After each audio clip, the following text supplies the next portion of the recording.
Pemirsa Direktorat Lalu Lintas Polda Bali merencana untuk ngawit ngelaksnayang etilang ring penguntat bulan Saneja Giroh puniki. Sejroning piranti penyokong talar sampun kesiagayang untuk nampenin pemuruk lalu lintas berbasis teknologi informasi Inucap. Simpang Teuku Umar, Imam Bonjol dan Pasar Barat kedadosan genah ka pertama sejroning laksanayang etilang ring Bali.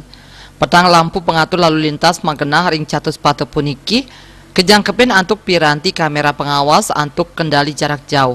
Jajaran Ditlantas Polda Bali latarang etilang puniki pacang kemargiang ring pengawit bulan Mei warsa kali tali selikur.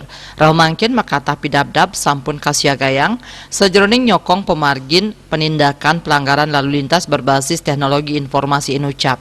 Pangupaya Inucap taler polih sokongan saking krama terkatiang sidaning capang katereptian berlalu lintas. Ya, kalau etilang sendiri itu kan sudah berlaku ya tahun 2017 yang kemarin itu sudah berlaku tentang etilang ya. Mungkin tentang etle, sekarang etle kami sedang membangun satu titik etle di wilayah Denpasar, tempatnya di Simpang 4 Buagan antara Simpang Teuku Umar dengan Simpang Jalan Imam Bonjol. Mudah-mudahan di akhir bulan atau di awal bulan besok ini bisa kita operasionalkan.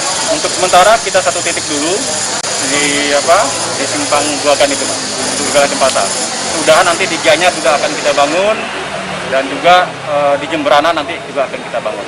Karena pemerintah daerah setempat ini sudah mendukung dan mensupport untuk pembangunan etle ini di wilayah mereka. Bagus sih Pak, bagus ada itu. Jadi untuk pelanggar-pelanggar yang nakal bisa mematuhi protokol Pak. Itu sih enggak, cuma nggak tahu kita lihat efisien Pak.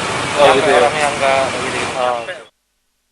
Tios ring Denpasar pemargin etilang taler kekawitin ring makata genah tiosan sekadi ring Jembrana miwah Gianyar. Pemasangan piranti kemargiang antuk sokongan saking pemerintah daerah Irike. Raiswantara, Bali TV.